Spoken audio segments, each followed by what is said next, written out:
Hello and welcome everybody, and welcome to another Black Desert guide. I know I haven't been making any of these in quite a while, but I do get repeated questions about crystals and gems, so I'm gonna be making a quick guide to help you understand the gem system in BDO and also give you potential ideas and things that you should know. First of all, a few general tips about crystals in the game.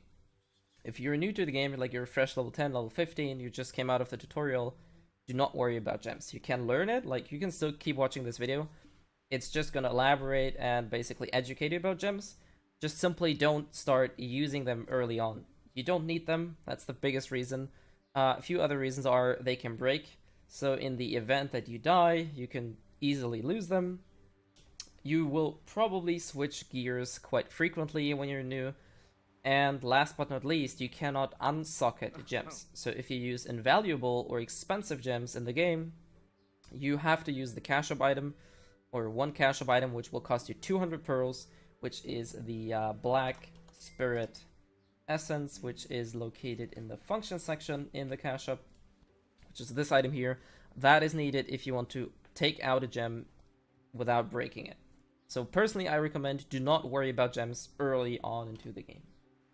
You may ask yourself then, when should I start worrying about the gear?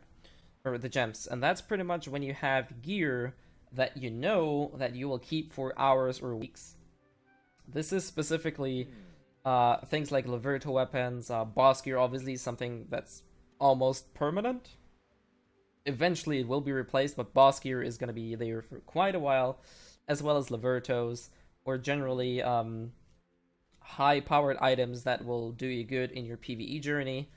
So if you have items like that, feel free to gem them. Just take precautions that they can break. So if you start boss hunting or something, always make sure that you either use different gear, you don't die, or you take your gear off in the event that you can die. And it's very easy to die at world bosses, so I highly recommend either make an alt or just take your gear off, and don't hunt bosses unless you're at 0% XP.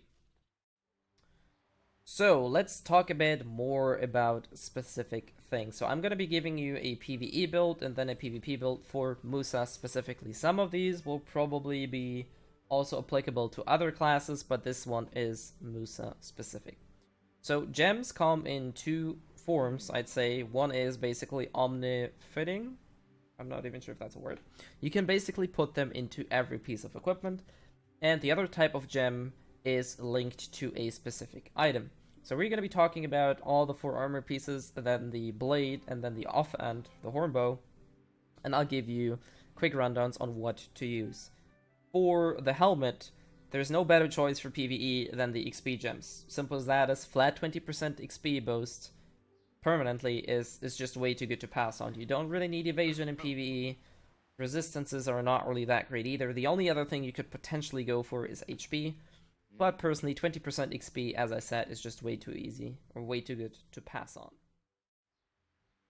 Now, for the next part, we're gonna go for armor. Personally, either you're gonna boost your willpower, that's gonna help you grind a bit easier, or my personal favorite would be HP and weight, which is the Cobalinus gem. They're just super useful, both in PvP and in PvE. But the little bit of weight increase is going to help you grind a tad bit longer, and the boost of HP is always nice. Damage reduction, personally, it's not really that great in PvE, so I'd stick with that.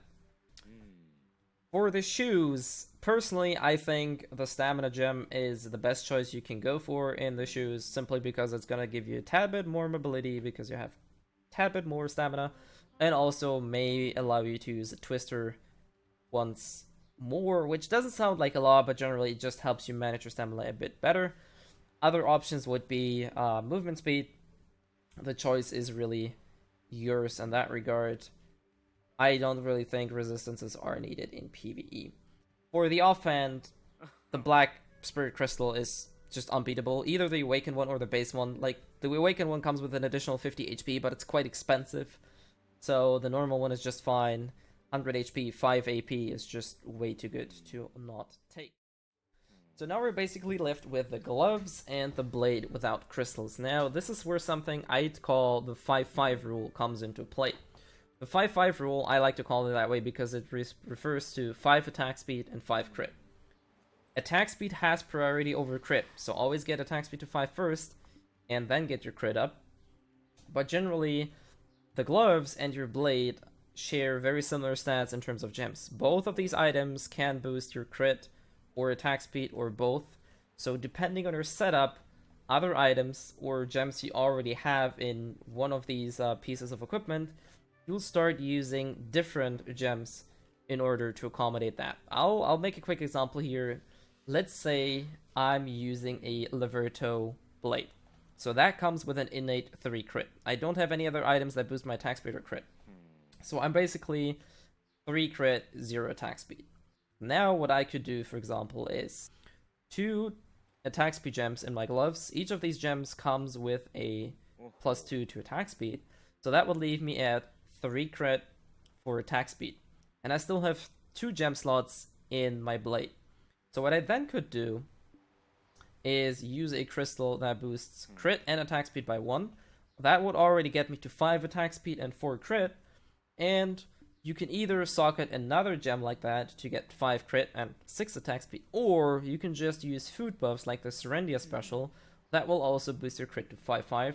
And that's a very easy and cheap setup to get to 5 attack speed and 5 crit. This is just one of the potential setups. Obviously, this depends on other stats, like if you have a full boss armor, you're gonna have 1 attack speed through that. If you have a Zarka blade, you're gonna have 3 attack speed instead of 3 crit. If you have a Yuria weapon or a Rosar, you're gonna have to be working with different gems all together. But this is just basically my rule of thumb: get 5 attack speed, then try to get 5 crit. If you're not having 5 crit, it's not the end of the world. You're just gonna lose out a bit on DPS, but it's not gonna kill you. 5 attack speed, though, is definitely a must. You're gonna be moving faster, attacking faster, canceling faster. Everything's gonna be faster, more fluent. It's just gonna help you overall. So, as far as PvP goes, in the helmet slot, we have my personal favorite. That would be just full evasion. Other than that, you could go for Harfia gems, which is paired HP with evasion, or resistance gems. As far as armor goes, similar to that, you either have the HP versions of the Cold Blindness ones, or you can always stack up resistances. Alternatively, which is also very common, you can use 5 flat damage reduction, which is also good. For shoes, this is probably where things change quite a lot. Personally, I would get the knockdown resistance, because I think you're mobile enough as a Musa, and in PvE, you don't really have to worry about so much crossfire and just stuff flying around left and right. Whereas in PvP, especially in node wars and guild sieges, it's probably impossible to keep track of everything around you, and there just might be a stray meteor, blasting us, whatever, flying at you, and you don't see it coming, and you're not dashing, or you don't have super armor on, and you get knocked down, maybe even ultimately killing you. And these gems may prevent you. They're not going to make you immune to any form of CC, but they will definitely help you get CC'd a bit less. Other than that, gloves and blade, very similar to PvE. You're going to be following the 5-5 rule, with the difference is here now, if you already have 5 attack speed and 5 crit because you use a certain build, you have boss armor, whatever, what you then should do is use the ignore resistance gems in your main weapon, in your blade. That will help you land more CCs and also just boost your accuracy. As far as the cornbow goes, very straightforward, just like in PvE. Just go for the Black Spirit one. If you don't have those available, go for crit attack, back attack, or down attack bonuses. Ultimately, there's, as I said initially, there's no guaranteed best build for gems in BDO, or especially for Musa. A lot of this boils down to what pieces of equipment you already have, what type of playstyle you're running, and what your personal preferences are. Generally, I'd say follow the 5-5 rule. That's a very, very good thing that'll help you boost your DPS and constant DPS both in PvE and PvE. So this is something you can always follow unless the game undergoes some major changes. Other than that, feel free to experiment around. There's sites on the internet that allow you to switch out certain builds. Just as a quick reminder, whenever you use gems, especially expensive ones, make sure you don't die. If you want to do world bosses, absolutely make sure you're not going to die, or just switch out your gear. Because some of these gems are going to be either very expensive, or you're simply not going to put your hands onto those, so just keep that in mind.